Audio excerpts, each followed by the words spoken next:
कैसे हैं आप लोग। आज जहां पे बात हो रही थी किसान आंदोलन, जैसे आपको पता है कैसे प्रोपेगेंडा चल रहे हैं, कैसे एजेंडा चल रहे हैं, जिस तरीके की बातें हो रही हैं, कोई मियां खलीफा को लेकर आ रहा है, कोई रिहाना को लेकर आ रहा है, कहीं ग्रेटा थनबर्ग आ रहे हैं, वहीं पे टूल किट एक्सपोज होता है। लेकिन इन सब को लेकर मैंने तो पर्सनली आपसे बहुत बात की, लेकिन आज जहां जो प्राइड ऑफ आवर कंट्री है सचिन तेंदुलकर जी, आज उनके मुंह पे कालिक पोता जा रहा है, क्योंकि उन्होंने सिर्फ इतना बोला कि हमें देश में इकट्ठा होकर रहना है, एक साथ होकर रहना है, यूनिटी की बात की है। उन्होंने कभी किसान के अगेंस्ट जाने की बात नहीं की। और इन सब पे चर्चा करने के लिए आज सुमन पांडे के स्टूडियो में मौजूद हैं तिवारी भैया। तिवारी भैया, आपका बहुत बहुत स्वागत है हमारे चैनल पे। तो जैसे आपने देखा, आज सचिन तेंदुलकर को भी इन्होंने नहीं छोड़ा। आज सचिन तेंदुलकर को एक ऐसा ताकत बताया जा रहा है जिसे देशद्रोह ताकत बोला जा रहा है, और उनके एक ट्वीट को जहां पर उन्होंने से बोला है #we should unite today, #India stand together, इस तरीके की हैशटैग की बात की है। उन्होंने कहीं भी ऐसा नहीं कहा कि फार्मर्स के अगेंस्ट है वो। आज उनके मुंह पे केरल में कालिक पोता गया और उन्हें बोला जा रहा है कि उनके ऊपर फंडिंग हुई है, उन्होंने पैसे खाकर ट्वीट किया है। इस पर आपका क्या विचार है? सबसे पहले धन्यवाद, आपने इतना खूबसूरत स्टूडियो बनाया है, और खासकर जिस तरह का आपने बात बोला कि कांग्रेस के जो कार्यकर्ता ये सब कुछ किए हैं, जो कुकर्म बोलेंगे क्योंकि ना कि महाराष्ट्र के आइकॉन हैं, वो पूरे भारत के, पूरी दुनिया के आइकॉन हैं सचिन तेंदुलकर साहब। और उनके साथ जिस तरह से कांग्रेस ने किया है, कांग्रेस के युवाओं ने किया है, उससे पता चलता है कि मैं बार बार बोलता हूं कि कांग्रेस एक पार्टी नहीं है, कांग्रेस एक दुकान है। और जो उसमें काम करने वाले कर्मचारी हैं वो सिंथेटिक ड्रग्स लेते हैं, सिंथेटिक ड्रग्स, तभी इस तरह की हरकत करते हैं। वही कांग्रेस पार्टी है जिसने कि सचिन तेंदुलकर जी को राज्यसभा में भेजा था। और आज सचिन तेंदुलकर साहब ने अगर फार्मर के अगेंस्ट में भी नहीं बोला, फार्मर के सपोर्ट में भी नहीं बोला, वो देश के साथ खड़ा थे। जब वहां पे राहुल बाबा की जो बहन है मियां खलीफा, इन्होंने जब ट्वीट किया तब उसे मिला कि आप क्यों बोल रही हैं, ये मेरा देश है, देश के प्रधानमंत्री हैं, राष्ट्रपति हैं, मंत्री हैं, सब लोग हैं, गेट टुगेदर हो रहा है, बातचीत हो रहा है। उसके बाद भी अगर बाहर के लोग कुछ बोले तो कहीं ना कहीं लगता है कि आपको इस देश के संसद पे विश्वास नहीं, आपको इस देश के कानून पे विश्वास नहीं, तभी तो आप मियां खलीफा के पास जा रही हैं, रिहाना के पास जा रही हैं, किसी और के पास जा रही हैं। इसका मतलब क्या है? तो सचिन तेंदुलकर साहब ने नरेंद्र मोदी खिलाफत क्यों नहीं बोला? ये उनके अंदर में जहर है। और वही सिंथेटिक ड्रग्स लेकर उनके मुंह पर कोयला कालिक डाला जा रहा है ताकि विरोध प्रकट। अब कांग्रेस के लिए कभी भी देश इंपॉर्टेंट नहीं है, उनके लिए सत्ता इंपॉर्टेंट है। सत्ता के लिए वो अपने परिवार को खत्म कर सकते हैं, किसी को तिलांजलि दे सकते हैं। अगर उनको प्रधानमंत्री बनना है तो लाशों का अंबार तक लगा सकते हैं, बस उनको सत्ता चाहिए। उनके लिए कोई आइडियोलॉजी नहीं है, उनके लिए कोई कृषि कानून नहीं है, कुछ भी नहीं है। मैं छोटा सा एग्जांपल सेट करके मैं अपनी बात को घुमा के रखूंगा। जिस कानून की बात कर रहे हैं ये लोग, कॉन्ट्रैक्ट फार्मिंग उस कानून में है। अब कॉन्ट्रैक्ट फार्मिंग महाराष्ट्र में सब कब से स्टार्ट है, अब वहां पे कांग्रेस पार्टी है, तो उसके बाद भी कुछ नहीं बोलते हैं ये लोग। ये देखिए, सवाल है कि इनको किसी बिल का विरोध नहीं है, किसी चीज का विरोध नहीं, विरोध सिर्फ है नरेंद्र मोदी का। नरेंद्र मोदी कैसे डे बाय डे सक्सेस की तरफ बढ़ रहा है, नरेंद्र मोदी कैसे डे बाय डे उन तमाम प्रॉब्लम्स को सॉर्ट आउट कर रहा है, तमाम उन प्रॉब्लम्स को कब्र में डाल रहा है, तमाम उस प्रॉब्लम्स को दफना के एक बेहतर जिंदगी के लिए काम कर रहा है। तो ये चुभन हो रही है। बिल्कुल सर, क्योंकि एक देखिए, नरेंद्र मोदी एक कॉमन मैन आके प्रधानमंत्री पद पे विराजमान होते हैं, जनता जनार्दन को देखते, ये चुभन है उसके। अगर देखिए भगवान श्री राम अगर गलती से बोल दिए, अगर आके बोल देते हैं कि यस मैं देश के भगवान श्री राम, मैं नरेंद्र मोदी के साथ हूं, नरेंद्र मोदी जी नहीं लगाएंगे, मोदी लगाएंगे, क्योंकि वो तो भगवान है, तो उनके चेला हो, तो उनके खिलाफ ये जहर तो भी बोल ही रहे हैं, लेकिन उनके खिलाफ भी ये लोग पुतला फूंक देंगे। ये है सत्ता की बात की, माफी चाहूंगी आपको रोक रही हूँ, जहां खिलाफत की बात की है वहीं पे बहुत बड़ा खुलासा आया है इस टूल किट को लेकर।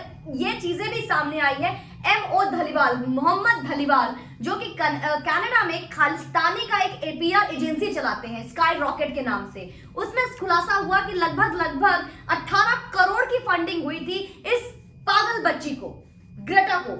और इसके अलावा बहुत सारी बातें खुलकर आई। वहीं पे सचिन तेंदुलकर को लेकर जब बात आई है, आज सचिन तेंदुलकर के फेवर में श्रीसंत का भी ट्वीट आता है। और भी बहुत बड़े बड़े सेलिब्रिटीज, आज बॉलीवुड हो या क्रिकेट वर्ल्ड हो, दो टुकड़ों में बट गया है। कुछ बॉलीवुड जिसमें हमारे अमिताभ बच्चन जी हैं जो समर्थन में आ रहे हैं, सलमान खान है जो कहते हैं जो सही होना चाहिए वो उसका साथ देना चाहिए।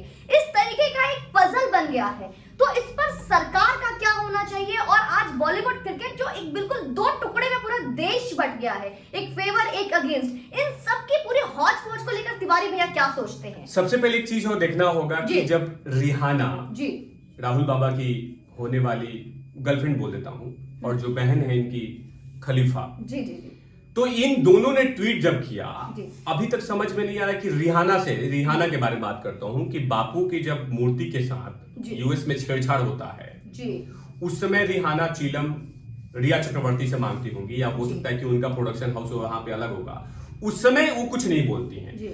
और यहाँ पे बहुत सारी चीजें हुई हैं सुमन जी, बहुत सारी इस देश में घटनाएं घटी हैं जिसे दिल पिघला है जी, लेकिन उसके बारे में कुछ नहीं कहा जाता है जी। लेकिन रिहाना को वो दिखाया जा रहा है। रिहाना को तो ये भी नहीं पता कि इंडिया में आई कहां लगता है। रिहाना को तो ये भी नहीं पता कि भारतीय लिखने में भा कहां लगाते हैं।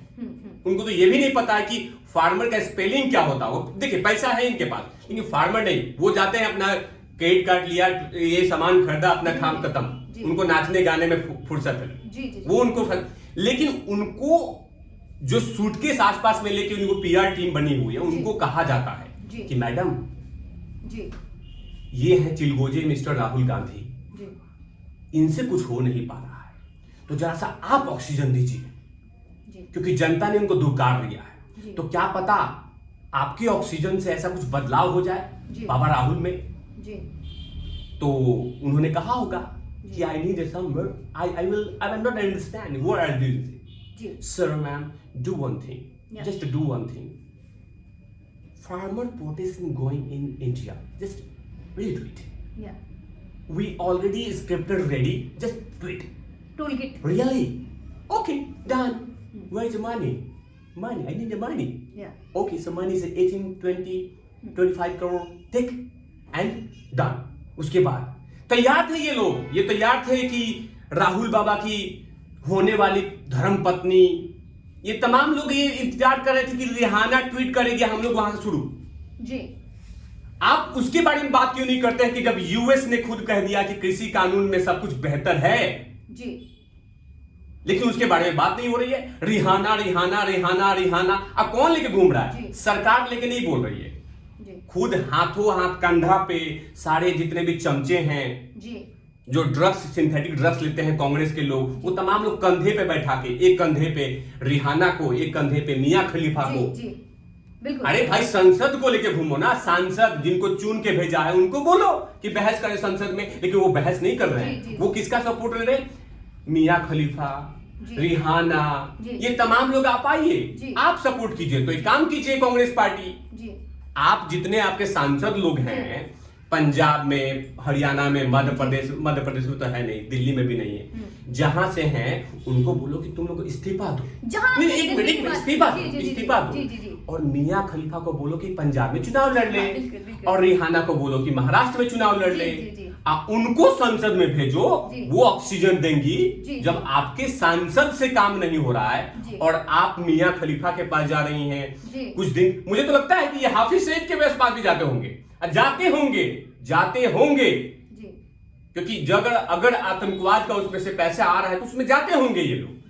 आपको क्या लगता है कि आसान है ये जो चल रहा है, ये मेला, कभी टिकरी बॉर्डर, कभी भैया मैं आज आखिरी सवाल पूछ के मैं आपसे एक सवाल पूछूंगी। जैसे आपने आज बात किया महाराष्ट्र का, बात किया आपने कि दिल्ली का, तो महाराष्ट्र की बात सबसे करूंगी। जैसे मैंने इस डिबेट की शुरुआत आपसे की थी, इस मुद्दे की शुरुआत की थी सचिन तेंदुलकर साहब से।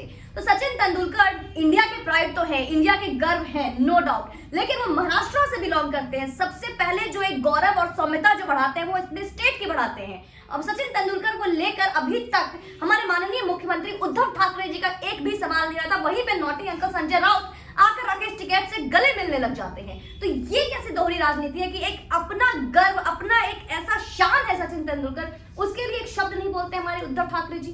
देखिए, जो महाराष्ट्र के सीएम हैं, उनका तो नाम नहीं लेना चाहता हूं मैं, लेकिन मैं उनको बता दूं कि सचिन तेंदुलकर उनके लिए इंपॉर्टेंट नहीं है जी, इंपॉर्टेंट नहीं है जी। उनके लिए सत्ता इंपॉर्टेंट है। जो पूजनीय बाला साहब ठाकरे जी का आइडियोलॉजी को उन्होंने साइड कर दिया, तो कहां पे सचिन तेंदुलकर साहब हैं? आइडियोलॉजी सबसे इंपॉर्टेंट होती है, विचारधारा इंपॉर्टेंट होती है। उस विचारधारा को शिवसेना पार्टी ने खंडित कर दिया। उसके बाद ये लोग बोल रहे हैं ये सचिन तेंदुलकर साहब इंपॉर्टेंट नहीं है, इंपॉर्टेंट नहीं है। इनके लिए सत्ता इंपॉर्टेंट हो गया, सत्ता और कुछ नहीं, किसी चीज के लिए कोई इंपॉर्टेंट नहीं है, सिर्फ सत्ता चाहिए। उसके लिए हाँ, झूठ मूठ का बोला जाता है कि अस्मिता अस्मिता अस्मिता अस्मिता, ये बोला जाएगा। जी जी जी। देखिए, जितने ऐसे चीज हो रहे हैं महाराष्ट्र में, जिनका कि पूजनीय बाला साहब ठाकरे जी कभी भी सोचा तक नहीं होगा दिमाग में, वो सब चीज चल रहे हैं वहां पे।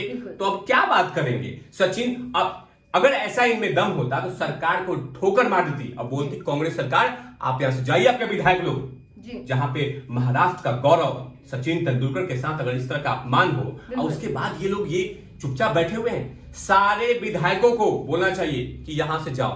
बिल्कुल। तो तिवारी भाई, आपका बहुत बहुत धन्यवाद कि आपने इस मुद्दे में बात की। तो जैसा आप लोगों ने देखा, तिवारी भैया ने आज खुलकर अपने प्रखर रूप से हर बात पे, हर मुद्दे पे अपना पक्ष रखा। तो इस पर आपका क्या विचार है, कमेंट सेक्शन में जरूर बताइएगा। वीडियो पसंद आए तो लाइक करें, शेयर करें और ज्यादा सब्सक्राइब करें। जय हिंद, वंदे मातरम। वंदे मातरम।